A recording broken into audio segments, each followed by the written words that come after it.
Sydney's Holsworthy Army Base has been revealed as the target of a deadly suicide terrorist plot in which a gang of armed fanatics was intending to kill as many soldiers as they possibly could.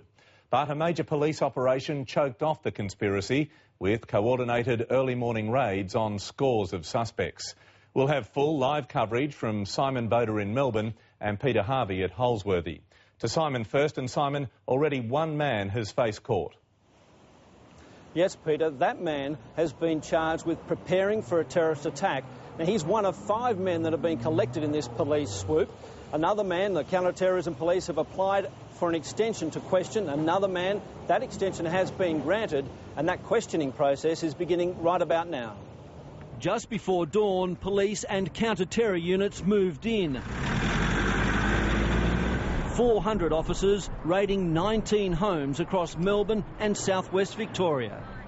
Split-second timing after months of painstaking surveillance, allegedly foiling a planned police claim was simple but deadly. A suicide attack using automatic weapons. The men's intention was to actually go into these to the army barracks and to kill as many soldiers as they could before themselves they were killed. That target, Sydney's Holsworthy Army Base. Well, potentially this would have been, if it had been able to be carried out, the most serious terrorist attack on Australian soil. The initial clue was a phone call intercepted in Melbourne in January. It appeared to establish a link between the Melbourne group and the extremist group al-Shabaab in Somalia. The war-torn country has become a breeding ground for al-Qaeda. Once these tentacles are now starting to move from outside the country and go globally, this is certainly a matter of concern.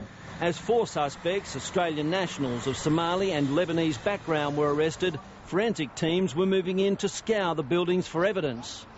A 5th man was already in custody in Melbourne for an unrelated assault. Police say they have video footage of him scouting the Holsworthy base and a text message saying it would be easy to enter. In Sydney, meanwhile, a 35-year-old man from Lakemba has also been questioned. We haven't ruled out further arrests down the track. The men later began appearing in a Melbourne court under intense security.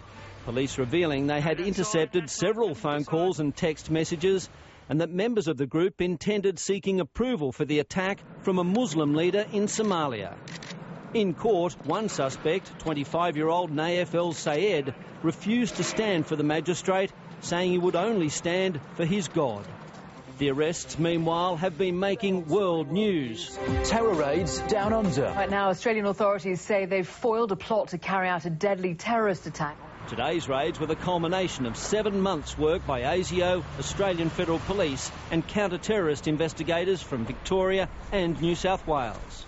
This investigation has been a massive physical and electronic surveillance operation. Much of the operation remains secret, but police say the alleged targets rapidly became apparent. The Holsworthy base in Sydney, there had been some reconnaissance conducted there, and there had also been some suspicious activity around other bases which we're not prepared to divulge at this stage. And Simon, police are angry with the Australian newspaper for publishing details of the operation early this morning before the raids had taken place. Well, Peter, I don't know if that anger is directed specifically at the newspaper. I think they are angry that details of this investigation leaked in the first place.